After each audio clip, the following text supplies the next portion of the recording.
கர்த்தர் நல்லவர், கர்த்தர் நல்லவர். நம்ம எடுத்து வாசிப்போமே.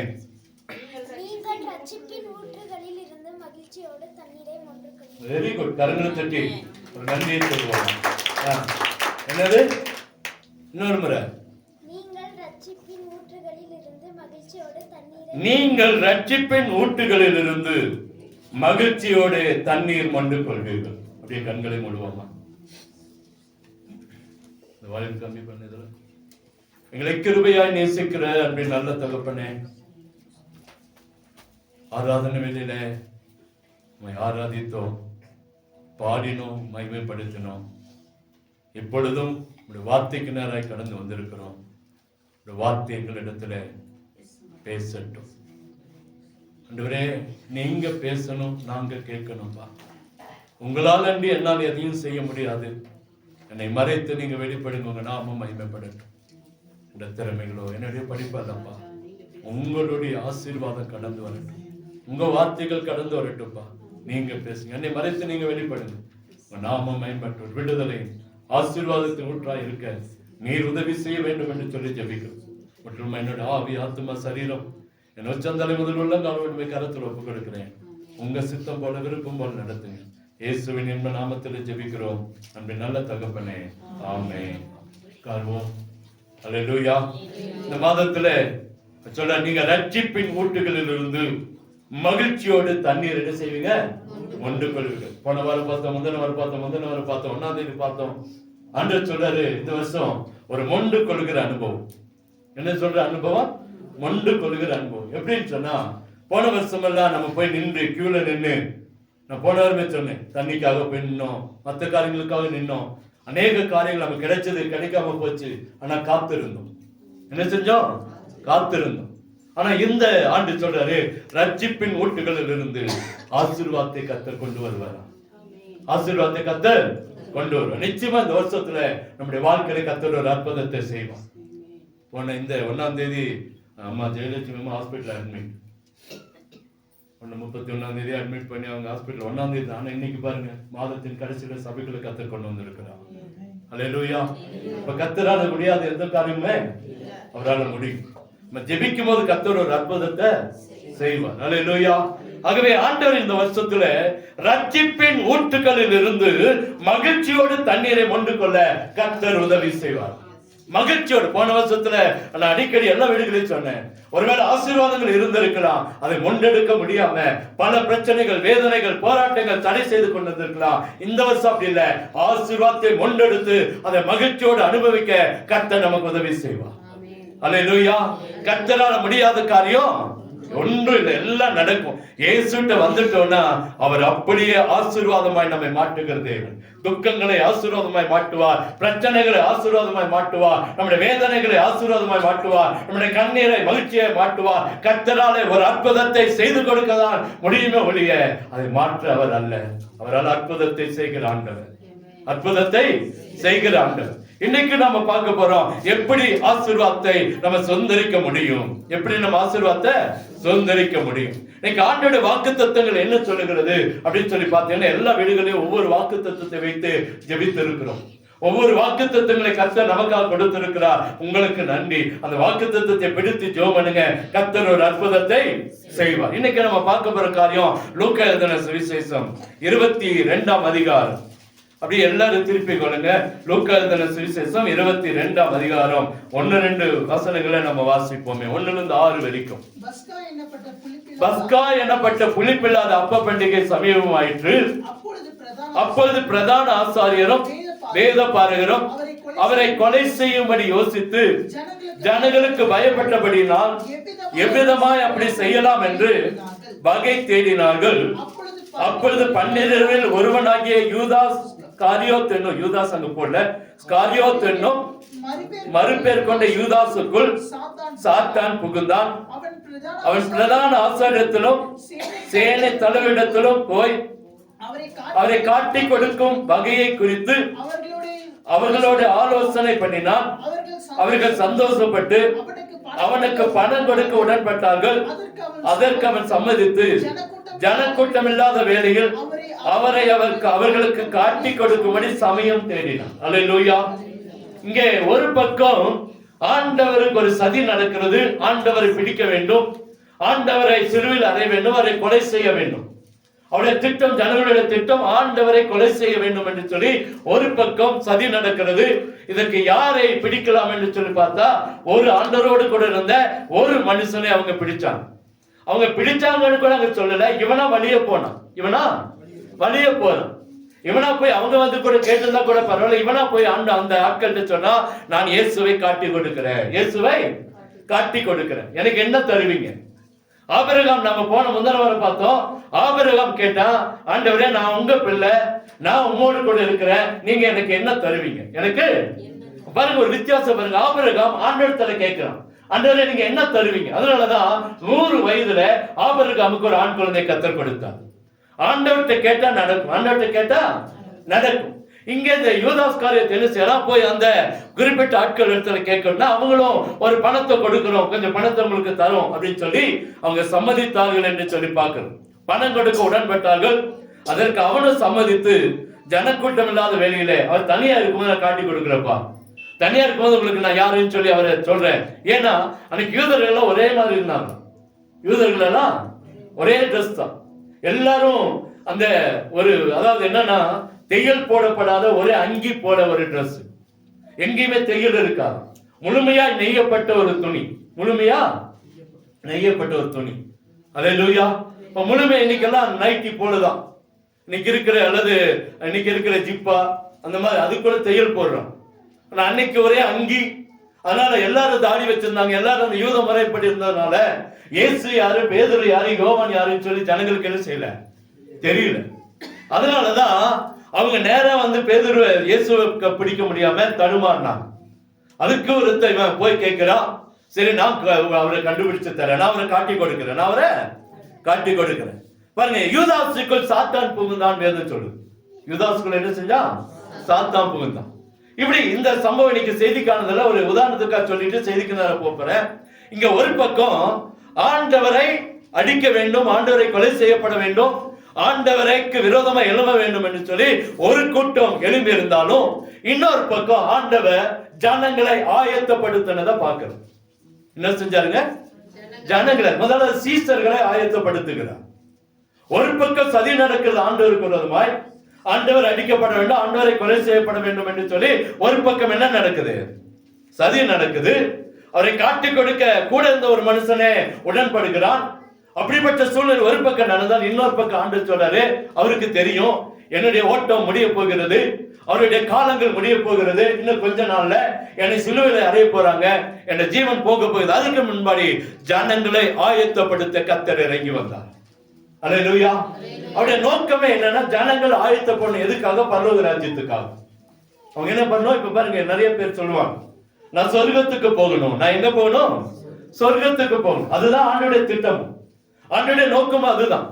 அவர் நம்ம எல்லாரையும் அந்த சொர்க்கத்துக்கு கொண்டு போக, அந்த பரலோக ராஜ்யத்துக்கு கொண்டு போக கர்த்தர் ஒவ்வொரு நாளும் நம்ம மேல ஆசை வைத்திருக்கிறார். நம்ம மேல என்ன வச்சிருக்கிறாரா? ஆசை வைத்திருக்கிறார். இந்த மனுஷன் நரகத்துக்கு போயிடக்கூடாது, இந்த ஊழியக்காரன் நரகத்துக்கு போயிடக்கூடாது, இந்த விசுவாசி நரகத்துக்கு போயிடக்கூடாது, எல்லாரும் பரலோகத்துக்கு வர வேண்டும் என்று சொல்லி வாஞ்சிக்கிற ஒரே தேவன் இயேசு கிறிஸ்து மாத்திரம் தான். சொர்க்கத்துக்கு கொண்டு போக வேண்டும் நினைக்கிற தேவன் இயேசு கிறிஸ்து தான். அப்படிப்பட்ட சூழ்நிலையில தான் இங்கே இன்னொரு பக்கம் பாத்தீங்கன்னா ஒரு ஆயத்தம் நடந்தது. அல்லேலூயா.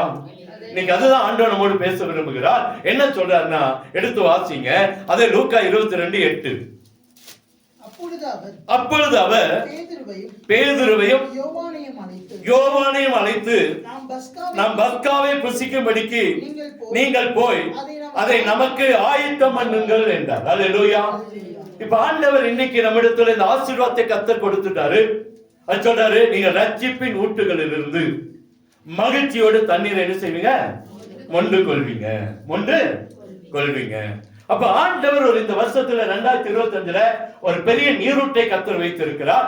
இதை தடை செய்ய ஒருவனாலும் முடியாது. தடை செய்ய ஒருவனாலும், உங்களையும் என்னை ஆண்டவர் ஆசீர்வதிக்க ஆரம்பிச்சுட்டா இதை தடுக்க ஒருவனாலும் முடியாது. எந்த மனுஷனாலும் முடியாது, எந்த மனுஷனாலும் முடியாது. ஏன்னா அவர் செய்ய நினைத்ததை தடை செய்பவன் யாருன்னு சொல்லி கர்த்தர் சொல்லுகிறார். ஏற்ற காலத்துல, குறித்த காலத்துல நிச்சயமா நமக்கு ஒரு அற்புதத்தை கர்த்தர் செய்து முடிப்பான். அல்லேலூயா. இங்கே அவர் சொல்றாரு, நீங்க போய் ஆயத்தம் பண்ணுங்க. நீங்க என்ன செய்யுங்க? ஆயத்தம் பண்ணுங்க. அப்போ இன்னைக்கு உங்களை குறித்து என்னை குறித்து சொல்லுகிற காரியம், நம்ம ஆயத்தப்பட வேண்டும். எதற்காக? ஆசீர்வாதத்தை பெற்றுக்கொள்ள. உலகத்துல நம்முடைய முடிவுக்கு பின்பால் பரலோகத்துல ஆசீர்வாதத்தை பெற்றுக்கொள்ளும். உலகத்துக்குரிய ஆசீர்வாதங்களை கத்த தருகிறார், வானத்துக்குரிய ஆசீர்வாதங்களை கத்த வைத்து நம்ம ரெண்டுமே வேணும். ஏதோ உலகத்தில் இருக்க வரைக்கும் கஷ்டப்பட்டு, உலகத்தில் இருக்கிற பாடுபட்டு, உலகத்தில் வியாதியோடு கஷ்டத்தோடு கடனோடு போராடிட்டு இல்லை. உலகத்தில் இருக்கும் போதும் நல்லா இருக்கணும், செத்து போனாலும் நல்லா இருக்கணும். அதான் ஆண்டோட திட்டம். அல்லேலூயா. என்னடா பாஸ்ட் ஓபனா செத்து போவதை பற்றி சொல்றாரு நினைக்கிறீங்களா? அதுதான் ஆண்டோட விருப்பம். உலகத்துல எவ்வளவு நாள் நமக்காக வைத்திருக்கிறாரோ அந்த நாள் வரைக்கும் நல்லா இருக்கணுங்க. நல்லா இருக்கணும். வியாதி இல்லாம, கடன் இல்லாம, பிரச்சனை இல்லாம, போராட்டம் இல்லாம நம்ம நல்லா இருக்கணும் தான் கர்த்தர் விரும்புகிறார். அதனாலதான் சொல்றாரு, இஸ்ரவேலை ஆசீர்வதிப்பதே எனக்கு பிரியம். யாருக்கு பிரியம்? கர்த்தருக்கு பிரியம். நீங்களும் நான் யாருங்க?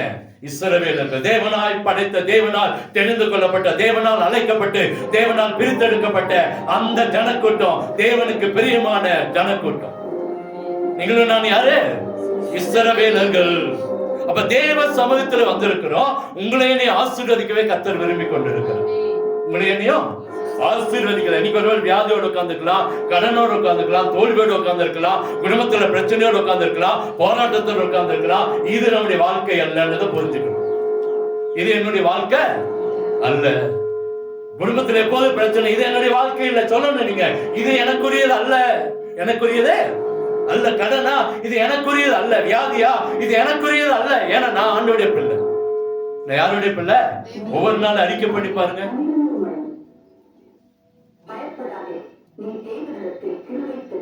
அல்லேலூயா.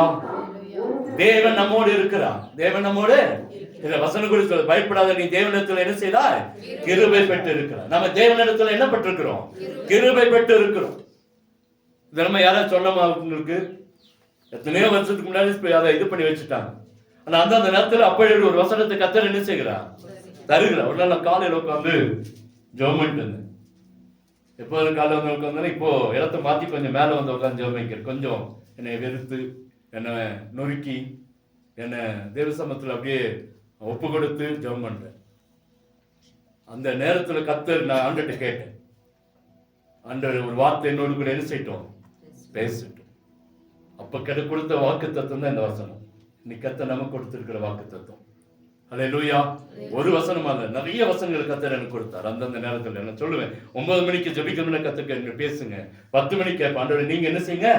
பேசுங்க. 11 மணிக்கு கேட்ப ஆண்டவரே நீங்க உங்க வார்த்தையை என்ன செய்யுங்க? பேசுங்க. அப்போ தேவ சமூகத்துல வந்திருக்கிறோம். ஆண்டோட விருப்பம் என்னன்னா, நம்ம ஆயத்தப்படணும். எதற்காக? ஆசீர்வாதத்தை பெற்றுக்கணும். எதற்காக? ஆசீர்வாதத்தை பெற்றுக்கணும். இவர் சொன்ன உடனே சீசன் உடனே போய் ஆயத்தம் பண்ணல. அவன் சொன்ன, எங்க ஆயத்தம் பண்ணணும் ஆண்டவரே? எங்கே ஆயத்தம் பண்ண சித்தமா இருக்கிறீர்? வசனம் அடுத்த வசனத்தை வாசிங்க. 9. நாங்கள் அதை எங்கே ஆயத்தம் பண்ணபடி சித்தமா இருக்கிறீர் என்று கேட்டார். அப்போ ஆண்டவர் சொல்ற, நீ ஆயத்தமா இருங்கப்பா அப்படின்னு சொன்ன உடனே அவர் ஏதோ உட்கார்ந்து உலக மடக்கி ஜெபிக்க ஆரம்பிக்கல. ஆண்டவர்கிட்ட கேட்கிறாங்க, ஆண்டவரே எங்கப்பா ஆயத்தம் பண்ணணும்? எங்கப்பா ஆயத்தம் பண்ணணும்? நம்முடைய வாழ்க்கையில இன்னைக்கு ஆண்டவர் சொல்ற, நீ ஆயத்தமாகுங்க. எதுல ஆயத்தமாகணும்னு ஆண்டவர்கிட்ட கேட்கணும். எதுல? எந்த காரியத்தில் நான் தவறு இருக்கிறேன் ஆண்டவரே? சும்மா ஆயத்தம் ஒண்ணு உட்கார்ந்து ஜெபிக்கிறது அல்ல. நான் ஏதோ ஒன்று தவறி இருக்கிறேன், அதனாலதான் ஆண்டவர் என்னை ஆயத்தம் பண்ண சொல்றாரு. அந்த உணர்வு நமக்குள்ள வரணும், நமக்குள்ள வரணும். எப்போது உட்காந்து ஆண்டவர் என்ன ஆயத்தம் பண்ண சொல்லிட்டாரு பாருங்க. எசேக்கியேல் ஆண்டவர் சொன்னார், வீட்டுக்காரங்களை என்ன செய்ய? ஒழுங்குபடுத்திக்கப்பா, உனக்கு மரணம் வரப்போகுது. அவனை பார்த்தா ஆண்டவர் அங்க எல்லா மனுஷரோட எசேக்கியேலை பார்த்தா அந்த சாவுக்குரிய தேதியும் குறிச்சு கொடுத்தது எசேக்கியேல் நினைக்கிறேன் நான். அல்லேலூயா. நிறைய இடத்துல எல்லாம் சொல்லுவார், நீ மரணம் அடைவ, பாவத்துக்கு போன காரியங்களை செஞ்சா மரணம் வரும்னு. ஆனா இங்க எசேக்கியேலை பார்த்து சொன்னாரு, உன்னுடைய வீட்டுக்காரங்களை என்ன செய்ய? ஒழுங்குபடுத்து, உன்னுடைய நாட்கள் முடிய போதும், உனக்கு மரணம் வரப்போதுன்னே சொல்லிட்டார். அவனுடைய வாழ்க்கை எதுல அவன் சரியா இல்லை அப்படின்றதான் அவன் சுவர் பக்கமா திரும்பி அழுதான் பார்க்கிறோம். நம்ம நினைக்கிறோம் அவன் உடனே அழுதான் அப்படி. எனக்கு இல்லை, அவன் வாழ்க்கையில எதுல தவறிட்டான்? நான் எந்த காரியத்துல தவறு இருக்கிறப்பா? ஒரு பெரிய ராஜ்யத்தை கொடுத்திருக்கீங்க, இவ்வளவு ஜனங்களை கொடுத்திருக்கீங்க, நான் எந்த காரியத்தோட தவறி ஆண்டவரே அதை எனக்கு காட்டுங்கன்னு சொல்லி ஆண்டவருடைய சமூகத்துல நோக்கி பார்க்க அவன் திரும்பின போதுதான் அவனுடைய ஆயுசு நாட்கள் கத்த சேர்த்து கொடுத்தான். உங்களுடைய வாழ்க்கை நீ கத்த சொல்லுகிற காரியம் ஆயத்தப்படின உடனே ஆண்டவர் நான் எங்க ஆயத்தப்படலையா, எந்த காரியத்துல நான் விட்டு போயிட்டேன், உம்மோடு கொடுக்கிற தொடர்புல, உம்மோடு கொடுக்கிற நெருக்கத்துல, உம்மோடு கூட இருக்க வேண்டிய அந்த நேரத்துல நான் எங்கப்பா போயிட்டேன். அப்ப ஆண்டவர் சொல்லுவார், ஏதோ ஒரு காரியத்துல தவறி இருக்கலாம், ஏதோ ஒரு காரியத்துல தவறி இருக்கலாம். வேதாந்தத்தில் 7 சபைகள் ஒரு சபையை பார்த்து சொல்றார், ஆனால் உன் பேரில் எனக்கு என்ன இருக்கிறது, குறை இருக்கிறது. அந்த குறை என்னன்னு தெரிஞ்சாதானே சரிப்படுத்த முடியும். அன்று சொல்றார். இன்னைக்கு 2வது அங்க எங்கப்பா ஆயத்தப்படுத்தணும்னு அவங்க கேட்ட உடனே தேவ வார்த்தை 10ஆம் வசனத்தை வாசிங்க. அதற்கு அவர் நகரத்தில் பிரவேசிக்கும் போது தண்ணீர் கூட சுமந்து வருகிற ஒரு மனுஷன் உங்களுக்கு எதிர்ப்படுவான், நீங்கள் அவனுக்கு பின் சென்று அவன் போகும் வீட்டுக்கு நீங்களும் போய். அல்லேலூயா.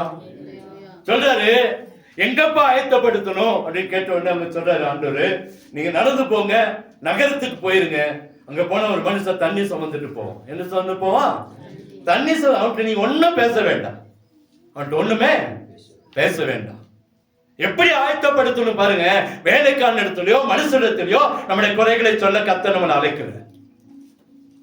நம்முடைய பாவங்களை அறிக்கை பண்ண எந்த மனுஷனுக்கும் அந்த நியாயாதிபதி ஸ்தானத்தை கர்த்தர் கொடுக்கவே இல்லை. எந்த பாதரா இருக்கட்டும், எந்த சிஸ்டரா இருக்கட்டும், எந்த பாஸ்டரா இருக்கட்டும், எந்த ரெவரண்டா இருக்கட்டும், எந்த டாக்டரா இருக்கட்டும், பாவம் மன்னிப்புக்கு தகுதி இல்லை, நாம போய் பாவ மன்னிப்பு அவங்ககிட்ட சொல்ல கர்த்தர் அவர்களை அழைக்கல, அவர்களை வைத்திருக்கல. சொல்றாரு, நீ போ, தண்ணி சுமந்துட்டு போற ஒரு மனுஷனை பார்ப்ப, அவன் பின்னாடி வீட்டுக்குள்ள போய். அடுத்த வசனம், அந்த வீட்டு எஜமானனை நோக்கி, வேலைக்கான இடத்துல எதுவும் பேசாத, உலகத்தில் இருக்கிற மனுஷன் எதையும் என்ன செய்யாத, உன்னுடைய பாவத்தை அறிக்கை பண்ணாத. தேவ மனுஷன் அந்த வீட்டு எஜமானனை நோக்கி, நான் என் சீசரோடு கூட பஸ்காவை புசிக்கிறதுக்கு தகுதியான இடம் எங்கே என்று போதகர் உம்மிடத்துல கேட்க சொன்னார் என்று சொல்லுங்க. அல்லேலூயா. பாருங்க, நம்முடைய ஆண்டவர் இன்னைக்கு நம்மிடத்தில் எதிர்பார்க்கிற ஒரு காரியம், நாம் ஆயத்தப்படணும். அது சரியா ஆயத்தப்படணும், சரியா ஆயத்தப்படணும். நிறைய பேர் சபையில நம்ம வாக்கு கொடுத்துறோம், அல்லது வீடுகளை வாக்கு கொடுத்தாலும் அது நடக்க முடியாத போது வெட்கப்படுகிறோம். ஆண்டவர் சொல்லுகிற காரியம் பாருங்க, நீங்க வேலை காட்டி எதுவுமே பேச வேண்டாம், தேவ சமூகத்தில் உட்கார்ந்து தேவ அந்த வீட்டு எஜமானை நோக்கி, எங்க ஆண்டவர் கேட்டு வர சொன்னார்ப்பா, எங்க ஆயத்தம் பண்ணணும்னு சொல்லு. எங்க ஆயத்தம் பண்ணணும்னு பாருங்க, ஆண்டவர் எல்லாவற்றையும் தெரிந்து வைத்திருந்தார்.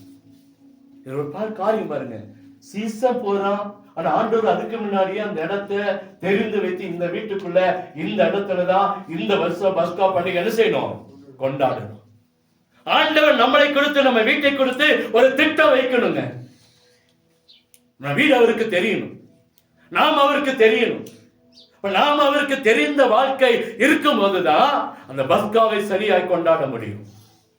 அல்லேலூயா. புரியுதா உங்களுக்கு? அழகா சொல்லப்படுகிறது, அவன் போய் ஆண்டவரிடம் கேட்கிறான், அவன் உடனே சொல்றான். அடுத்த வசனத்தை வாசிங்க.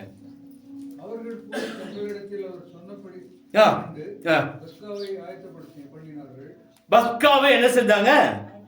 ஆயத்தப்படுத்தினார்கள். ஆயத்த மண்டுகள் என்று அங்க அடுத்த 12ஆம் வசனம், அவன் கம்பளம் முதலானவைகளை விரித்திருக்கிற மேல் வீட்டில் உள்ள ஒரு பெரிய அறையை உங்களுக்கு காண்பிப்பான், அங்கே ஆயத்த மண்டுகள் என்று சொல்லி அனுப்பினான். எங்க ஆயத்தம் பண்ணணும்னா தேவனை நோக்கி, மேல் வீட்டு அறையில. மனுஷனை நோக்கி அல்ல, வேலைக்காரனை நோக்கி அல்ல, வீட்டு எஜமானை நோக்கி, நம்முடைய பரம எஜமானை நோக்கி, நம்முடைய பரம வைத்தியரை நோக்கி, நமக்கு தாறுதலை கொடுக்கிற ஆண்டவரை நோக்கி, விடுதலை கொடுக்கிற ஆண்டவரை நோக்கி, தேவனை நோக்கி பார்ப்பதற்கு ஒரு மேல் வீட்டு அறையை அங்கே ஆயத்தம் பண்ணி வைத்திருந்தார் ஆண்டவர். அல்லேலூயா. மேல் வீடு என்பது நம்ம பரலோகத்தை குறிக்கிற காரியமா இருக்கிறது. தேவ சமூகத்தை நோக்கி பார்க்கிற இடமா இருக்கிறத பார்க்கிறோம். கீழ் வீட்டுல கொடுக்கல, கீழறைகளை கொடுக்கல, மேல் வீட்டறையில ஒரு வீட்டை கர்த்தர் ஏற்கனவே ஆயத்தம் பண்ணி வைத்திருந்தார். ஆயத்தம் பண்ணி வைத்திருந்தார். சொன்னா பாருங்க, உங்களுக்கு ரெடியா இருக்கு, ரெடியா இருக்கு. ஆனா அதுலயும் அவங்க ஆயத்தப்படுத்தினாங்கன்னு தான் வேதம் சொல்லுது. அங்கே ஆயத்த பண்ணுங்கள் என்று சொல்லி அனுப்பினார். அவர்கள் போய் தங்களிடத்தில் சொன்னபடியை கண்டு பஸ்காவை என்ன செஞ்சாங்க? ஆயத்தப்படுத்தினார்கள். அல்லேலூயா. 13ஆம் வசனம் சொல்லுது, அவர்கள் அந்தபடியே கண்டு ரூமையும் பார்த்தாங்க, கர்த்தருடைய வார்த்தையும் பார்த்தாங்க, அங்கேயே பஸ்காவை ஆயத்தப்படுத்தினார். பஸ்காவை ஆயத்தப்படுத்தினார்கள். அல்லேலூயா. இன்னைக்கு ஆண்டவர் நம்மிடத்துல எதிர்பார்க்கிற காரியம் என்ன? ஆயத்தப்படுங்க. என்ன செய்யணும்? ஆயத்தப்படுங்க. எதிலே குறைந்து போயிருக்க இந்த வருஷத்துல நம்ம ஆரம்பத்துல இதை சரிப்படுத்திட்டோம்னா ஒரு பெரிய ஆசீர்வாதத்தை அனுபவிக்க போறோம். நாட்கள் கடந்து போயில்ல. ஒரு கணவன் மனைவிக்குள்ள ஒரு பிரச்சனை வந்துச்சுன்னு வைங்களேன், ஒரு 1 or 2 daysல என்ன செஞ்சிடணும்? சமாதானத்துக்குள்ள. வேதம் சொல்லுது, சூரியன் அஸ்தமிக்கிறதுக்கு முன்னாடி கணவன் மனைவி பேசிடணும். இல்லாட்டி அது என்ன வாழ்க்கை? மாய்மாலமான வாழ்க்கையா மாறி. என்ன வாழ்க்கை? நம்ம இப்ப வேஷம் போடுறோம் அப்படின்னு அர்த்தம். பிரச்சனை இருக்கு, வேதனை இருக்கு எல்லா குடும்பத்திலுமே. ஆனா நம்ம என்ன செய்யணுமா? சூரியன் அஸ்தமிக்கிறதுக்குள்ள சமாதானம் ஆயிடணும். ஒரு 2-3 நாட்கள் என்ன பிரச்சனைனால எங்களுக்குள்ள சண்டை வந்துச்சுன்றத சரியா கண்டுபிடிச்சு அதை சரிப்படுத்திடணும். கொஞ்ச நாள் விட்டுட்டீங்கன்னு வைங்க, அது புகஞ்சு புகஞ்சு பெரிய வெடிகுண்டை வெடிச்சிடும். பெரிய வெடிகுண்டை என்ன செஞ்சிடும்? வெடிச்சிடும். ஆகவே இங்க ஆண்டவர் பாருங்க, அந்த அந்த இப்பொழுது இந்த முதல் மாதத்துல நம்ம எதுல தவறு இருக்கிறோம்? நான் எந்த காரியத்துல தேவனுக்கு விரோதமாய் பேசி இருக்கிறேன், தேவனுக்கு விரோதமாய் காரியங்களை செய்திருக்கிறேன், அல்லது தேவனுக்கு விரோதமான காரியங்களை எதுல என்னுடைய வாழ்க்கை ஓடி இருக்கிறது? அதை ஏன் ஆண்டவர் பாருங்க, ஒரு பக்கம் அவரை கொலை செய்ய திட்டம், இன்னொரு பக்கம் சீசர்களை சரிப்படுத்த ஒரு திட்டம். புரியுதா? ஒரு பக்கம் இயேசுவை கொலை செய்ய ஒரு திட்டம், இன்னொரு பக்கம் இயேசுவுக்கு தெரியும், அதனாலதான் அவர் சீசர்களை சரிப்படுத்துவார். ஏன்னா எனக்கு பின்பாக யார் தான் இருக்க போறா? இவங்க தான் இருக்க போறாங்க.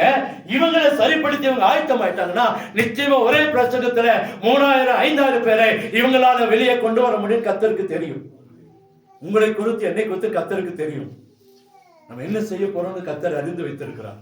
அந்த வீட்டை தெரிஞ்சு வச்சார் பாருங்க. எங்கேயோ இருக்கிற ஒரு பட்டணத்தில் இருக்கிற ஒரு மனுஷனுடைய வீட்டை கர்த்தர் அறிந்து வைத்தாங்க. ஒரு வார்த்தை திருப்பி பேசுறீங்க. எஜமான் ஏதாவது பேசினாலும் வேதத்தில் இருக்கா?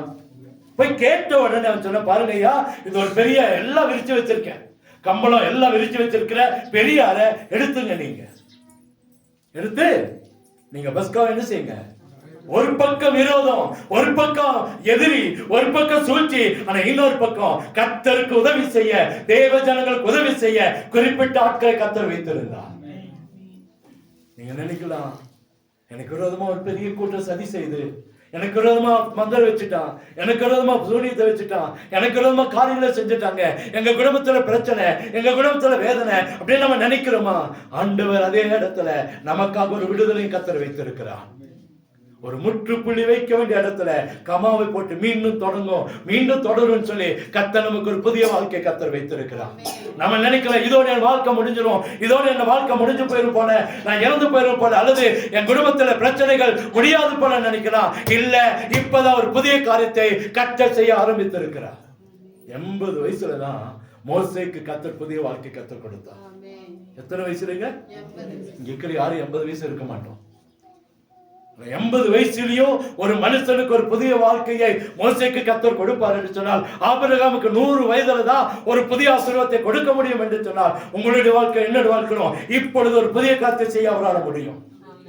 அவரால இப்பொழுது இருக்கிற பலவீனங்களை மாற்ற முடியும், வேதனைகளை மாற்ற முடியும், கண்ணீரை மாற்ற முடியும், கடன்களை மாற்ற முடியும், துக்கங்களை மாற்ற முடியும். கர்த்தர் ஒரு அற்புதத்தை செய்வார். நாம் என்ன செய்யணும்? ஆயத்தமாகணும்.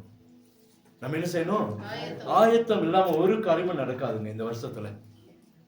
தேவ சமூகத்துல அது மேல் வீட்டாரிகளை போய் உட்கார்ந்து என்ன செய்யணும்? ஆயத்தப்படணும். பண்டிகைல நிறைய பண்டிகை இருக்கு. நீங்க வேதாகமத்துல வாசித்து பாத்தீங்கன்னா நிறைய பண்டிகைகளை குறித்து நம்ம வாசிக்கலாம். ஆனா அதுல பஸ்கா பண்டிகை 7 நாள் கொண்டாடணுமா? எப்படி கொண்டாடணும்னா புளிப்பில்லாம கொண்டாடணும். எப்படி கொண்டாடணும்? புளிப்பில்லாத பண்டிகை. புளிப்பில்லாத பண்டிகை. புளிப்பு அப்படின்னா என்னதுங்க? பாவம் இல்லாத, அக்கிரமம் இல்லாத, அநியாயங்கள் இல்லாத சுத்தமான பண்டிகையா நீங்களும் நானும் கொண்டாடணும். பஸ்கா அதுதான். வேதத்துல நீங்க வாசிச்ச பிறகு 1-2 அந்த வசனங்களை நான் சொல்றேன். லேவியர் 23:38 வாசிங்க.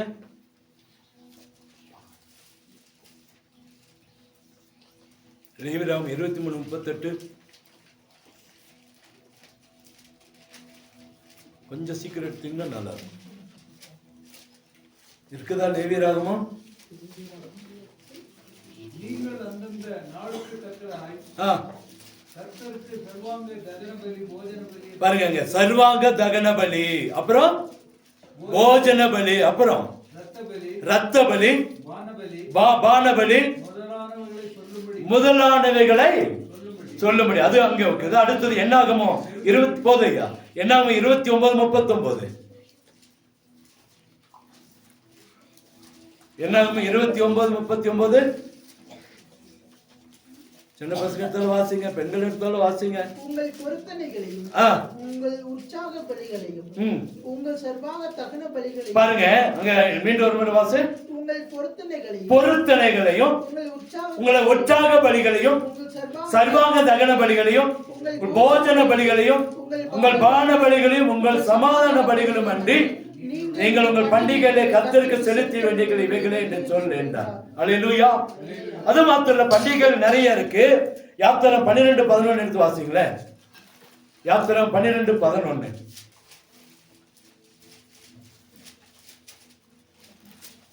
அதை புசிக்க வேண்டிய விதம், இதுதான் ரொம்ப முக்கியம். அதை புசிக்க வேண்டிய விதமாவது நீங்கள் உங்கள் அறைகளிலே கச்சை கட்டிக்கொண்டு உங்கள் கால்களில் பாதரட்சைகளை தொடுத்துக்கொண்டு கையில் தடி பிடித்துக் கொண்டும் அதை தீவிரமாய் புசிக்க கடவீர்கள். அது கர்த்தருடைய பஸ்கா. அது கர்த்தருடைய பஸ்கா. என்ன செய்யணுமா? புசிக்க வேண்டிய விதம் பாருங்க. அறைகளில் கச்சை கட்டிக்கொண்டு. நிர்வாணம் அங்கே எடுபடாது. அங்க என்ன பாவம் அங்க எடுபடாது. அந்த பண்டிகையில பாவம் இல்ல, நிர்வாணம் இல்ல. அடுத்து உங்க கால்கள் பாதரட்சையை தொடுத்துக்கிட்டு. பரிசுத்தம் தேவை. பாதரட்சை இல்லைன்னா என்ன செய்யணும்? பரிசுத்தம் கெட்டு போயிடும். அதனால பாதரட்சை தேவை. அடுத்தது கையில தடியை பிடித்துக் கொண்டு. தடி என்பது நியாயப்பிரமாணம். தடி என்பது நியாயப்பிரமாணம், கர்த்தருடைய கட்டளை. இந்த கட்டளையை பிடித்துக் கொண்டு தீவிரமா சீக்கிரமா புளிச்சிடணும். ஏன்னா அது புளிச்சிடக்கூடாது. அது என்ன செய்யக்கூடாது? புளிச்சிடக்கூடாது. புளிப்பில்லாத ஒரு அப்ப பண்டிகை. 34:25 யாத்திராகம். அதேதான் 34:25 வாசிங்க. யாத்திராகத்துல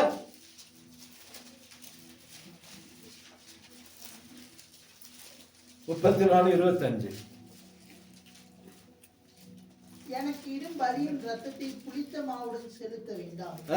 பஸ்கா பண்டிகையின் பலியை விடியற் காலம் வரைக்கும் வைக்கவும் வேண்டாம். என்ன சொல்றாரு? எனக்கு இடும் பலியின் ரத்தத்தை புளித்த மாவுடன் செலுத்த வேண்டாம். புளித்த மாவுடன் செலுத்த வேண்டாம். பஸ்கா பண்டிகையின் பலியை விடியற் காலம் வரைக்கும் வைக்கவும் வேண்டாம். ரத்தத்தோடு புசிக்கூடாது. ரத்தத்துல என்ன இருக்கு? உயிர் இருக்கு. ரத்தத்தை சாப்பிடக்கூடாதுன்னு சொல்றாங்க. ரத்தத்தை சாப்பிடக்கூடாது, அதுல உயிர் இருக்குது. இங்கே சொல்லப்படுகிறது ரத்தத்தோடு புசிக்க கூடாது. அடுத்தது என்ன செய்யக்கூடாது? லேட் பண்ணக்கூடாது. பஸ்கா பண்டிகை பலி விடியற் காலம் வரைக்கும் வைக்கவும் வேண்டாம். உடனே என்ன செய்யணும்? புசிக்கணும். அதே புதிய ஏற்பாட்டுல பாருங்க, எடுத்து வாசிங்க. 1 Corinthians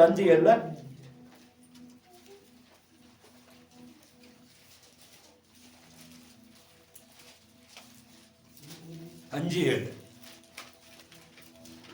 ஆகையால் நீங்கள் புளிப்பில்லாதவர்களாய்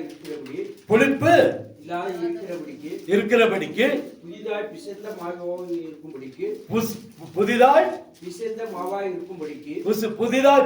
மாவாய் இருக்கும்படிக்கு பழைய புளித்த மாவை புறம்பே என்ன செய்யுங்க? கழித்து போடுங்க. பஸ்கா என்பது அங்க ஒரு பெரிய பஸ்கா ஆயத்தப்பட சொன்னாரு. இந்த பஸ்கா என்பது என்னன்னா பரிசுத்தத்தை காட்டுகிற பண்டிகை. பரிசுத்தத்தை காட்டுகிற பண்டிகை. பழையவனெல்லாம் ஒழிச்சுட்டு புதிதாய் பிசைந்த மாவை போல அன்னைக்குதான் பிசைந்த மாவு எடுத்து அப்பம் தொடுகிற அளவுக்கு நம்முடைய வாழ்க்கை மாறணும். அதான் ஆயத்தம். அதான் அது என்ன சொல்றாரு? ஆயத்தம். அப்ப அதை 7 நாள் கொண்டாடலாம்னு சொல்றாங்க. அதுல கொஞ்சம் கூட புளிப்பு இருக்க கூடாதுன்னு சொல்றாங்க. அப்போ நம்முடைய வாழ்க்கையில இந்த வருஷத்துல ஆண்டு விரும்ப காரியம் ஒரு புளிப்பில்லாத ஒரு பஸ்காவை கொண்டாட கர்த்தர் விரும்புகிறார். அல்லேலூயா. அங்கே ஒரு பக்கம் பிரச்சனை, ஒரு பக்கம் வேதனை, ஆனா ஒரு பக்கம் ஆண்டவர் ஜனங்களை சரிப்படுத்துகிறார். ஜனங்களே, விசுவாசிகளே, அங்க இருக்கிற சீசரை பார்த்து சொல்றார், நீங்க ஆயத்தப்படுங்க. நீங்க என்ன செய்யுங்க? ஆயத்தப்படுங்க. ஏன் அப்படின்னா நம்ம பஸ்கா கொண்டாட போறோம். நம்ம என்ன செய்ய போறோம்? நீங்களும் நான் எதற்காக அழைக்கப்பட்டிருக்கிறோம்? இந்த புளிப்பில்லாத பஸ்காவை கொண்டாட கர்த்தர் உங்களை அழைத்து இருக்கிறார். சாதாரணமா இல்ல. ஒன்னே ஒண்ணு தெரிஞ்சுக்கணும், இயேசு கிறிஸ்துவின் பிள்ளைகளுக்கு ஒரு பெரிய பஸ்காவை கர்த்தர் வைத்திருக்கிறார். பெரிய பஸ்கா, பெரிய ஆசீர்வாதம். நிச்சயமா இன்னைக்கு நான் சொல்றேன், இன்னைக்கு இருக்கிற சூழ்நிலைகளை டோட்டலா மாற்றி ஒரு புதிய பஸ்காவை கர்த்தர் தர விரும்புகிறார். என்ன செய்யணும் அப்படின்னா நம்ம ஆயத்தப்படணும். இந்த பஸ்காவை என்னன்னு பார்த்தோம். இந்த பஸ்காவை எப்படி சாப்பிடணும், எப்படி செய்யறோம், எல்லாவற்றையும் மாறணும். கொஞ்சம் கூட புளிப்பு இருக்கக்கூடாது. கொஞ்சம் கூட நம்ம ஆயத்தை எப்படி இருக்கணும்னா அது ஒரு பக்கம் வச்சுக்கலாம், இதை கொஞ்சம் வச்சுக்கலாம். அப்படியெல்லாம் இல்லை. சவுல கர்த்தர் ராஜாவாய் அபிஷேகம் பண்ணினார். முதல் ராஜா சவுல் தான். அவனை பார்த்தாலே பயமா இருக்கும். ஹைட்டா இருக்கிறான். எல்லாரும் பார்த்தா அவனுக்கு கீழே தான் இருந்தாங்க. தாவீதே சின்ன பையன், அவனுக்கு முன்பாக சின்ன குழந்தை போலதான் காணப்பட்டான். ஆனா சவுல் பயங்கர ஹைட்டு. அப்படி இருக்கிற சவுல ஆண்டவர் சொன்னார், இந்த தேசத்தை போய் அங்க போய் சண்டை போட்டு அங்க இருக்கதெல்லாம் சுட்டரிச்சிருப்பான். அங்க இருக்கதெல்லாம் சுட்டரிச்சிரு. இவன் போய் பார்த்தான், அழகழகா இருக்குது சால்வையும், அங்க இருக்கிற பாத்திரங்கள்லாம் அழகா இருக்கு. எல்லாத்தையும் எடுத்து கொஞ்சம் வச்சுட்டான். கொஞ்சம் ஒழிச்சு வச்சுட்டு மீதியெல்லாம் தீக்கரை ஆக்கிட்டான். ஆண்டவர் மேல இருந்து கூப்பிடுற, சவுலே எல்லாம் முடிச்சுட்டியாப்பா? முடிச்சுட்டு ஆண்டவரே, பாருங்க ஆண்டவர், எல்லாம் புகைக்காடா இருக்கு. ஆனாலும் என் கண்ணுக்கு தெரியுதே, நீ ஒழிச்சு வச்சிருக்கிற பாத்திரம், ஒழிச்சு வச்சிருக்கிற சால்வை, ஒழிச்சு வச்சிருக்கிற மிருகங்கள் கத்துதே. நம்முடைய வாழ்க்கையில் அநேக நேரத்துல கத்துங்க. நாம நினைக்கலாம் நான் சொல்ல பரிசுத்தவான்ல, ஆனா அங்க ஆண்டவருக்கு தெரியும் எவ்வளவு ஏமாத்துறான், எவ்வளவு ஏமாத்துறான். எல்லாத்தையும் கொண்டு போய் ஒழிச்சு வச்சுட்டு முன்னாடி வெள்ளச்சட்டையை போட்டு வந்து பரிசுத்தம் கத்திட்டு இருக்கிறானே அப்படின்றார். அல்லேலூயா. எல்லாருக்கும் அதே தான். பாஸ்டர் பரவாயில்ல, சந்தோஷம், கைத்தட்டி கையை இது ஜெபம் பண்ணிடாதீங்க, பாட்டு பாடிடாதீங்க. ஆனால் ஆண்டவர் சொல்றீங்க, ஒவ்வொரு பார்த்து சொல்றாரு, நம்ம ஆயத்தப்படணும். எப்படி தெரியுமா? ஒரு காரியமும் பழுது இல்லாம, பஸ்கா என்பது ஒரு புளிப்பு இருக்காதபடிக்கு நம்மளை பரிசுத்தப்படுத்த கர்த்தர் விரும்புகிறார். இந்த மாதத்தின் கடைசி வாரத்துல கர்த்தர் நம்மிடத்துல சொல்ல, ஆயத்தப்படுங்க. எதில் ஆயத்தப்படணும்? கர்த்தர் சொல்ல, நீ எதுல குறைந்து இருக்கிறாயோ, ஏதோ ஒன்றுல தவறு இருக்கிற, அதுல உன்னை ஆயத்தப்படுத்திக்கோ. எல்லாத்துலயும் இல்ல, ஏதோ ஒரு காரியம். இன்னைக்கும் ஒரு உபவாச ஜெபம் அப்படின்னா ஆண்டவர் சொன்ன காரியம். ஒரு மனுஷன் சொல்றாரு, எது உபவாசம் எது ஜெபம் அப்படின்னா, நம்ம எதை முக்கியமா இன்னைக்கு செய்யணும்னு நினைக்கிறோமோ அதை வெறுத்துட்டு வந்து உட்காந்து ஜெபிக்கிறது தான் ஜெபம். வெள்ளிக்கிழமை நமக்கு என்ன முக்கியமா இருக்கு? வேலை, அப்புறம் சாப்பாடு. அந்த செய்தி வெறுத்துட்டு தேவசமத்தில் உட்கார்ந்தா தான் உண்மையான உபவாச ஜெபம். நேரத்தில் வந்து சபையில் என்ன செய்யணும்? அதுக்காக தான் 7 மணி 7:30 நான் வந்தார் வெள்ளிக்கிழமையில. ஏன் வரேன்னா, இப்படி யாராச்சும் ஒரு சிலராவது வந்தா அப்படி உங்களோடு கூட உட்காந்து என்ன செய்யலாம்? ஜெபம் பண்ணலாம். அல்லேலூயா. நீங்க உங்க வேலை நேரத்துக்கு போயிடலாம். உங்களை அப்படியே இங்க கட்டி வச்சு இங்க வைக்க போறது இல்லை. நான் உங்களோட கொஞ்ச நேரம் ஜெபிக்கிறோம். நீங்க போற நேரத்துக்கு உங்களை ஆமேன்னு சொல்லி தலைவனை கை வச்சு ஆசீர்வதிச்சு என்ன செய்யறோம்? அனுப்புறோம். வரவங்களுக்கு அது தெரியும். ஆண்டவர் இந்த வருஷத்துல இந்த முதல் மாசத்துல நம்ம இடத்துல விரும்ப காரியம், ஆயத்தப்படுங்க. என்ன செய்யணும்? ஆசீர்வாதத்தை. இந்த மாசத்துடைய இந்த வாரத்துடைய தலைப்பு என்னன்னா, ஆசீர்வாதத்தை பெற்றுக்கொள்ள ஆயத்தப்படுங்க. ஆயத்தம் பண்ணுங்க. ஆயத்தப்படுங்க இல்ல, ஆயத்தம் பண்ணுங்க. ஆசீர்வாதத்தை பெற்றுக்கொள்ள ஆயத்தம் பண்ணுங்க. நம்ம ஆயத்தப்படுத்திட்டோம்னா, நம்ம வாழ்க்கையில் இருக்கிற குறைவுகளை மாட்டிட்டோம்னா, முடியாத ஒரு சில நாட்கள் கஷ்டமா தான் இருக்கும், ஒரு சில நாட்கள் வேதனையா தான் இருக்கும், ஒரு சில நாட்கள் ஜெபமே வராது. உட்காந்து யோசனை பண்ணுவாங்க. நீ உட்கார ஜெபம், நம்ம ஜெபிக்கிற ஜெபம் இது நமக்காக தான் நினைச்சுக்கணும். நீங்க, நான் நினைப்பேன், நீ முட்டி போட்டு உட்காரும் போதுல வலிக்கும், வேதனை இருக்கும். நான் அப்படியே யோசனை பண்ணி பார்த்த ஒரு நாள், இது எனக்கு ஆசீர்வாதத்தை கொண்டு வருகிற ஜெபம், எனக்கு ஆசீர்வாதத்தை கொண்டு வரும். அன்னைக்கு நம்ம யார்கிட்ட கேட்க வைப்போம்? இன்னைக்கு ஆண்டவர்கிட்ட கேட்டு ஆசீர்வாதம் வேண்டாம், நாளைக்கு இதுக்காக போராடுவோமா? இல்லையே. கடன் மாறிச்சுன்னா போராட்டிட்டு இருப்போமா? கடனை மாத்துக்கன்னு வியாதி மாறிச்சுன்னா போராடுவோமா? அப்ப யாருக்கு நன்மை? உங்களுக்கும் எனக்கும் தானே. இன்னைக்கு கொஞ்சம் கஷ்டம்தான், இன்னைக்கு பாசி சொல்றது கொஞ்சம் வேதனையா தான் இருக்கும். ஆனா ஒரு நாள் வருமே, அன்னைக்கு துக்கம் மாறும், சந்தோஷமா இருப்போம், மகிழ்ச்சியா இருப்போம். பாடுகள் இல்ல, வேதனை இல்ல, கண்ணீர் இல்ல, கவலை இல்ல, எல்லாத்தையும் இப்ப மறந்துட்டு ஆசீர்வாதம் மாத்திரம் இருக்கும். அன்னைக்கு நம்ம யாருக்கு கொடுக்க போறோம்? யாருக்கு? இன்னைக்கு உட்காருகிற ஜெபம், இன்னைக்கு நம்மளை வருத்துகிற ஜெபம் நாளைக்கு நம்மளை ஆசீர்வாதத்துல கொண்டு போகும், நிச்சயமா கொண்டு போகும். இன்னைக்கு சபையில் உட்கார்ந்து இருக்கிறீங்க, நிச்சயமா கர்த்தர் உங்களுடைய பிரச்சனை கர்த்தர் என்ன செய்வாங்க? மாட்டுவார். ஆனா இன்னைக்கு கொஞ்சம் ஆயத்தம் தேவை. நான் விட வேண்டியதை விடணும். தேவனுக்கு பிரியமில்லாத காரியங்களை கொஞ்சம் வெறுத்து ஒதுக்கணும். தேவன் விரும்புகிறத செய்யணும், அவருடைய சித்தத்தின்படி நடக்கணும். இப்படி நடந்தா என்ன நடக்கும் தெரியுமா? அதே மேல் வீட்டு அறையில தான் அபிஷேகத்தை கர்த்தர் கொடுத்தார். இவன் ஆயத்தம் பண்ணி அந்த பஸ்காவை கொண்டாடிட்டாங்க. அதே மேல் வீட்டு அறையில தான். நீங்க எடுத்து வாசிங்க, அப்போஸ்தலர் 2:1-2 வாசிங்க. பெந்தேகோஸ்தே என்னும் நாள் வந்தபோது ஓர்மனப்பட்டு ஓரிடத்தில் வந்திருந்தார்கள். அப்பொழுது பலத்த காற்று அடிக்கிற முழக்கம் போல வானத்திலிருந்து சடுதியாக ஒரு முழக்கம் உண்டாகி அவர்கள் உட்கார்ந்து அந்த வீடு முழுவதையும் நிரப்பிட்டு, ஆசீர்வாதம் உங்க வீடு முழுமையா கர்த்தரால் நிரப்ப முடியும். உங்களுக்கு மாத்திரம் இல்ல, உங்க பிள்ளைகளுக்கும் உங்க சந்ததிக்கும் கர்த்தர் ஆசீர்வாதத்தை வைத்திருக்கிறார். என்ன செய்ய? எந்த வீடு தெரியுமா? இதே மேல் வீடு தான். என்னைக்கு ஆண்டவரோடு கூட பஸ்காவை கொண்டாடினாங்களோ அதே மேல் வீட்டில தான் 120 பேர் கூடியிருக்கும் போது அந்த தேசத்தை கர்த்தர் அசைத்தார். அன்னைக்குதான் 30,000, 3,000 பேர், 5,000 பேர் ரட்சிக்கப்பட அந்த வீடு தான் காரணமாச்சு. அவர்கள் ஆயத்தம் பண்ணது சரியா? ஆயத்தம் பண்ணாங்க. ஆயத்தம் பண்ணது சரியா? அதே அப்போஸ்தலர் 1:13 வாசிங்களேன்.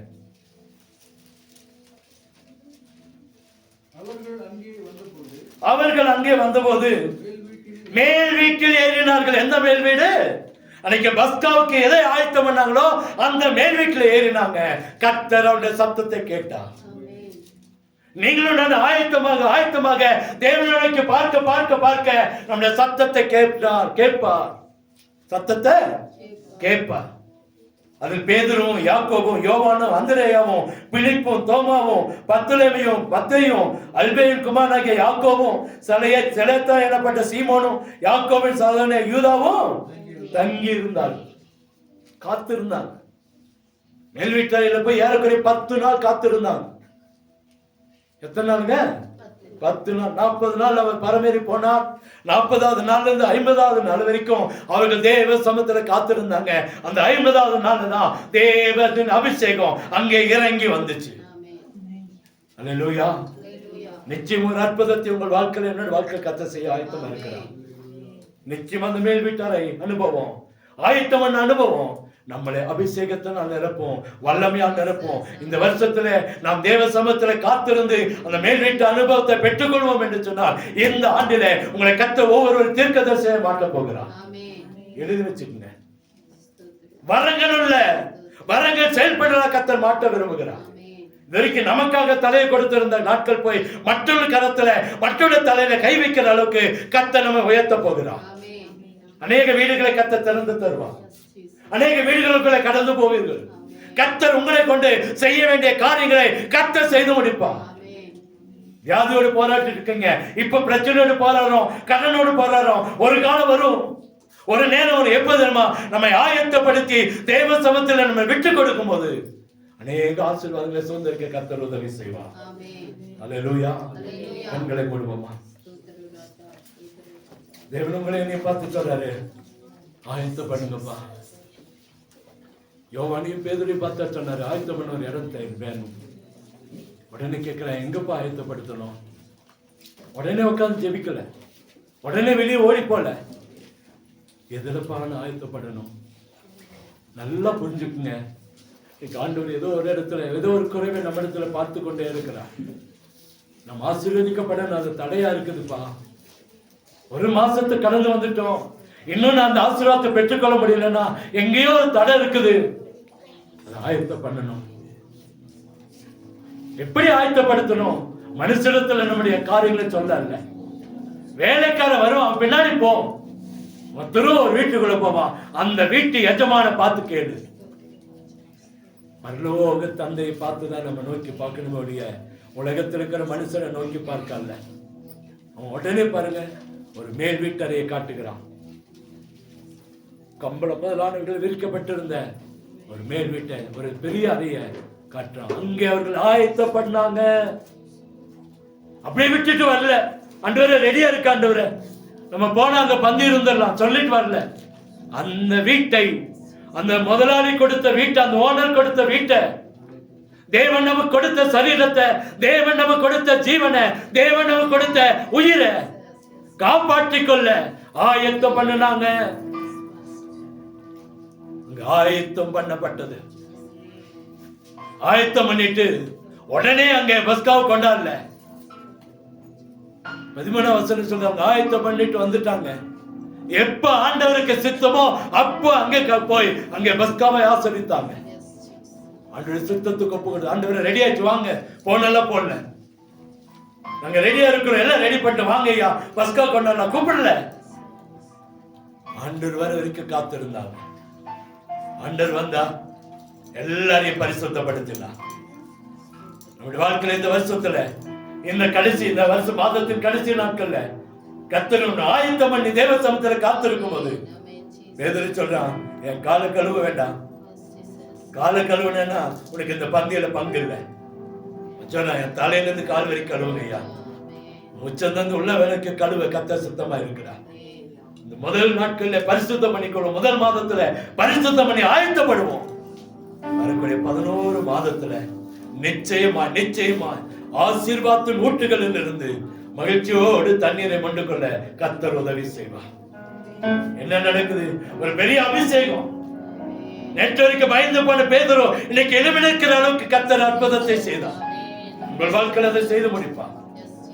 வியாதிகள் மாறும், கடன்கள் மாறும், தோல்விகள் மாறும், நஷ்டங்கள் மாறும், போராட்டங்கள் மாறும், சண்டைகள் மாறும், இல்லாத நிலைமைகள் மாறும், வறுமைகள் மாறும், தரித்திரங்கள் மாறும், ஆசீர்வாதம் அளவில்லாமல் கர்த்தர் தருவார்.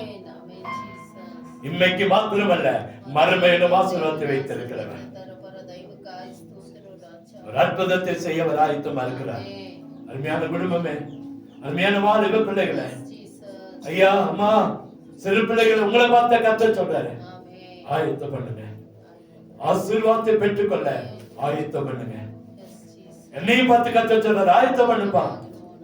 ஒரு பெரிய காரியத்தை கர்த்தர் செய்ய விரும்புகிறார். உங்கள் மூலமா இந்த சபையில பெரிய காரியங்களை கர்த்தர் செய்வார். இங்க இருக்கிற ஒவ்வொரு மூலமா கர்த்தர் பெரிய காரியங்களை செய்வார். பிரச்சனை மாறும், வேதனை மாறும், கண்ணீர் மாறும், கவலை மாறும். அதே நேரத்துல கர்த்தர் உங்களை எடுத்து பயன்படுத்த விரும்புகிறார். ஒப்பு கொடுங்க. இந்த பேதுரு யோவானும் 2 பேரும் ஆயத்தம் பண்ணாங்க. பாருங்க, பேதுரு அந்த ஆலயத்துக்குள்ள வரும்போது ஒரு முடவனை, சப்பானியை எலும்ப பண்ணுகிற ஒரு ஆசீர்வாதத்தை யோவானுக்கு கர்த்தர் கொடுத்தார். பேதுரு பாருங்க, ஒரே பிரசங்க எலும்பு என்றான். 3000 பேர் 5000 பேர் வச்சுக்கப்பட்டான். ஏன்னா பேதுரு யோவான் ஆயத்தம் பண்ணாங்க, கர்த்தர் அற்புதத்தை செய்தார். 11 சீசர்கள் மேல்வீட்டில் காத்திருந்தாங்க. அவர்கள் மேல அந்த கிருபை, அந்த அபிஷேகத்தை ஊட்டப்பட்டது. உங்களுக்கு எனக்கு சேசித்த கிருபை கர்த்தர் தர விரும்புகிறார். அபிஷேகம் கிடைக்கிறது கவலைப்படலாமா? அன்றைக்கு உட்கார்ந்து ஆண்டவரே எனக்கு வேணும், உங்க அபிஷேகம் எனக்கு வேணும், ஒரு உரிமையோடு கேளுங்க. இன்னைக்கெல்லாம் யதார்த்தமான ஜெபத்தை கர்த்தர் விரும்புகிறார். ரொம்ப அப்படியே உட்கார்ந்து ரொம்ப ஸ்ட்ரெயின் பண்ணி அப்படியே அந்த ஜெபத்தை வர்ணிச்சு ஜெபத்துக்கு பெயிண்ட் பூசி ஜெபத்தை அங்கீகரிக்கிற அல்ல, யதார்த்தமான ஜெபமா இருக்கட்டும். ஏசப்பா, நான் உங்க பிள்ளை வந்திருக்கிறேன், என்னை நீங்க ஆசீர்வதிங்க. என் வியாதியை மாத்திதாப்பா ஆகணும், என் கடனை மாத்திதாப்பா ஆகணும், என் குடும்பத்துக்கு சண்டையை மாத்திதான் ஆகணும். நான் கஷ்டப்படணும் நீங்க விரும்புறீங்களா? நாங்க பாடுபடணும்னு விரும்புறீங்களா? ஆண்டு யதார்த்தமா கேளுங்க. நம்முடைய ஜெபத்துடைய வார்த்தையெல்லாம் மாறட்டும். அதிக வசனிப்பெல்லாம் வேண்டாம். காரியத்தை ஜெயத்தை கொடுக்கிற வார்த்தைகள் ஆண்டவர்கிட்ட பேசுங்க. யதார்த்தமான ஜெபமா இருக்கணும். இந்த வருஷத்துல யதார்த்தமா கேட்டு பாருங்க. திரும்ப திரும்ப சொல்ற, கடனை மாத்துவாருங்க, வியாதியை மாத்துவாருங்க, போராட்டத்தை மாத்துவாரு, பிரச்சனை மாறும், வேதனை மாறும். இந்த சரீரத்தை கர்த்தர் இன்றைக்கு அவருடைய அடையாளமாய் மாற்ற விரும்புகிறார். வீட்டில் ஒரு அற்புதம் நடக்கும், வியாபாரத்தில் ஒரு அற்புதம் நடக்கும், தோட்டத்தில் ஒரு அற்புதம் நடக்கும், உங்க பிரசவத்தில் ஒரு அற்புதம் நடக்கும், உங்க படிப்புல ஒரு அற்புதம் நடக்கும், உங்க திருமண காரியத்தில் ஒரு அற்புதம் நடக்கும், உங்க வேலைகளில் ஒரு அற்புதம் நடக்கும். கர்த்தர் செய்வார். ரட்சிப்பின் ஊட்டுகளில் இருந்து மகிழ்ச்சியோடு தண்ணீரை மொண்டு கொள்கிற அமிர்தத்தை கர்த்தர் தருவார். கர்த்தர் தருவார். நிச்சயமா ஒரு அற்புதம் நடக்கும். பயப்படாதீங்க. இயேசு கிறிஸ்து உங்களோடு இருக்கிறார். உங்கள் வாழ்க்கையில் இருக்கிற எல்லா காரியங்களையும் மாற்றி உங்களை ஆசீர்வதிப்பார். அதுக்கு முன்பாக ஆயத்தம் தேவை. ஆயத்தப்படுங்கம்மா ஐயா, ஆயத்தப்படுங்க. இது வரைக்கும் இருந்த வாழ்க்கை வேண்டாம். அப்படியே முழங்கால் மடக்குவோமா. கொஞ்ச நேரம் ஒரு நிமிஷம் 2 நிமிஷம் நேரம் முழங்காலை மடக்கி, ஆண்டவரே என்ன ஆயத்தப்படுத்துறப்பா, என்ன ஆயத்தப்படுத்துறையா, உடைய சித்தத்துக்கு ஒப்பு கொடுக்கிறேன்னு சொல்லுங்க. 2 பேர் ஆண்டுடைய சித்தத்துக்கு ஒப்பு கொடுத்தார். அவர் என்ன சொன்னார் அதன்படி ஆயத்தப்படுத்தினார். எங்க ஆயத்தப்படுத்தணும், எந்த இடத்துல ஆயத்தப்படுத்தணும், எந்த வீட்டுல ஆயத்தப்படுத்தணும், இவங்க சொந்தமா சுயத்துல செய்யல. எல்லாம் தேவனுடைய வார்த்தை. தேவன் எதை சொன்னாரோ அதன்படி செய்தாங்க. கர்த்தர் அவர்களை ஆசீர்வதித்தார். உங்களை என்னை கர்த்தர் ஒரு காரியம், கர்த்தருடைய வார்த்தையின்படியே ஆயத்தப்படுவோம். நிச்சயமா கர்த்தர் நம்ம உயர்த்துவா, ஆசீர்வதிப்பா, மேன்மைப்படுத்துவா. எனக்கா இந்த கிருபை நினைக்க போறீங்க? எனக்கா இத்தனை கிருபை, எனக்கா இத்தனை கிருபை? என் மூலமா இது நடந்துச்சா? என் மூலம் அந்த அற்புதம் நடந்துச்சா? என் மூலம் அந்த அதிசயம் நடந்துச்சானே கேள்வி கேட்கிற அளவுக்கு கர்த்தர் உங்களை என்னை கர்த்தர் மாற்ற விரும்புகிறார். அற்புதம் நடக்கும். கேளுங்க, ஆயத்தப்படுத்துங்கப்பா. ஆயத்தமாகும். நான் ஆயத்தமாக, நீங்க ரெடியா இருக்கீங்கப்பா, நான் தான் ரெடி இல்லை. இன்னும் அந்த உலகத்தை குறிச்சு, வேலைகளை குறிச்சு, காரியங்களை குறிச்சு சிந்திச்சுட்டு இருக்கிறேன். உமக்கான வேலையை நான் மறந்துட்டேன்ப்பா. உம்மோடு கூட நெருக்கமா இருக்கணும்னு மறந்துட்டேன். உம்மோடு கூட அன்பா இருக்கணும்னு மறந்துட்டேன். உம்மோடு ஐக்கியமா இருக்கணும்னு மறந்துட்டேன். மனைவியை நேசிக்கிறோம், கணவனை நேசிக்கிறோம், பிள்ளைகளை நேசிக்கிறோம், பெற்றோரை நேசிக்கிறோம், ஆண்டவரை நேசிக்கிறத மறந்துட்டோம். பிள்ளைகளை கனப்படுத்துறோம், பெற்றோரை கனப்படுத்துகிறோம், கணவனை கனப்படுத்துகிறோம், மனைவியை கனப்படுத்துகிறோம், ஆண்டவரை கனப்படுத்துறத மறந்துட்டோம். எந்த இடத்துலயோ குறை இருக்குங்க. எங்கேயோ நம்ம ஆயத்தப்படணும் கர்த்தர் விரும்புறார். ஆயத்தப்படுங்க. இதே பகுதியில் உங்களை கொண்டு கர்த்தர் பெரிய காரியங்களை செய்வார். எழுதி வச்சுங்க. உங்களை ஒரு தீர்க்கதரிசியா கர்த்தர் மாட்டுவார். போற வீடெல்லாம் பயப்படுவாங்க. நீங்க போற வீடெல்லாம் கர்த்தர் பாருங்க, அவங்க பயப்படுவாங்க. கர்த்தருடைய நாமம் உயரும். எந்த வீட்டுக்குள்ள போனா அந்த வீட்டின் காரியங்களை உங்களை முன்னா சொல்ல வைப்பா. அங்க என்ன நடக்குது உங்க வாயில கர்த்தர் சொல்லுவா. அவருக்கு ஒரு பயம் வரும். ரட்சிக்கப்படுவாங்க. ஆண்டவரை தேடி ஓடி வருவாங்க. சொந்த குடும்பம் ரட்சிக்கப்படும். சொந்த பிள்ளைகள் ரட்சிக்கப்படுவாங்க. வாய்களில் கர்த்தருடைய வார்த்தையை கர்த்தர் தரப்போகிறார். 9 விதமான வரங்களையும் கர்த்தர் நமக்காக வைத்திருக்கிறார். தருவார். பச்சைபாதம் பார்க்கிறவர் அல்ல. பச்சைபாதம் அவங்க கொடுத்துட்டு இவங்களுக்கு கொடுத்துட்டு நம்ம கொடுக்காதவர் அல்ல. எல்லாருக்கும் தர விரும்புகிறார். உங்களை பயன்படுத்துவா. ஒப்பு கொடுப்போமா, அர்ப்பணிப்போமா, கர்த்தருடைய கரத்துல அர்ப்பணிப்போமா. உடைய கரத்துல நம்ம ஒரு உடன்படிக்கை செய்வோம். ஆண்டவரே மோடு கூட, ஆண்டவரே நான் உடன்படிக்கை பண்ண என்னை ஆயத்தப்படுத்துங்கப்பா. அன்றைட்டு கேட்போம், அன்றைட்டு கேட்போம். கர்த்தர் நம்மை பயன்படுத்த ரெடியா நிக்கிறார்.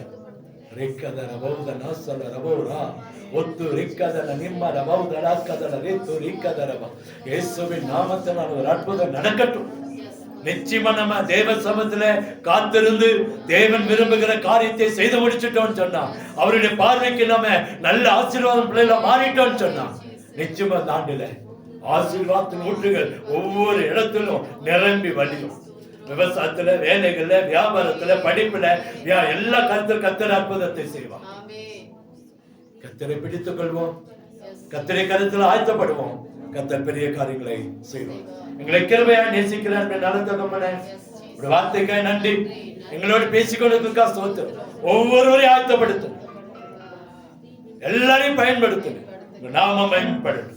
இன்னைக்கு இந்த ஆலயத்துல வந்திருக்கிற ஒவ்வொரு மேலும் இந்த கிருபை ஊட்டப்படட்டும். ஆண்டவரே, எல்லா கடன்கள், வியாதிகள், தோல்விகள், நஷ்டங்கள் எல்லாம் மாறும். சமாதான, சந்தோஷம், நிம்மதி, பாதுகாப்பு, பலன், ஆரோக்கியம், ஆசீர்வாதங்கள் உண்டாகட்டும். அற்புதம் நடக்கணும். வராத பிள்ளைகளுக்காக ஜெபிக்கிறோம். ஒரு உணர்வை கொடுத்து அர்த்தத்தில் எல்லாரும் ஓடி வர உதவி செய்யுங்கப்பா. அற்புதம் நடக்கட்டும். இயேசுவின் நாமத்தில் ஜெபிக்கிறோம். நல்ல தகப்பனே.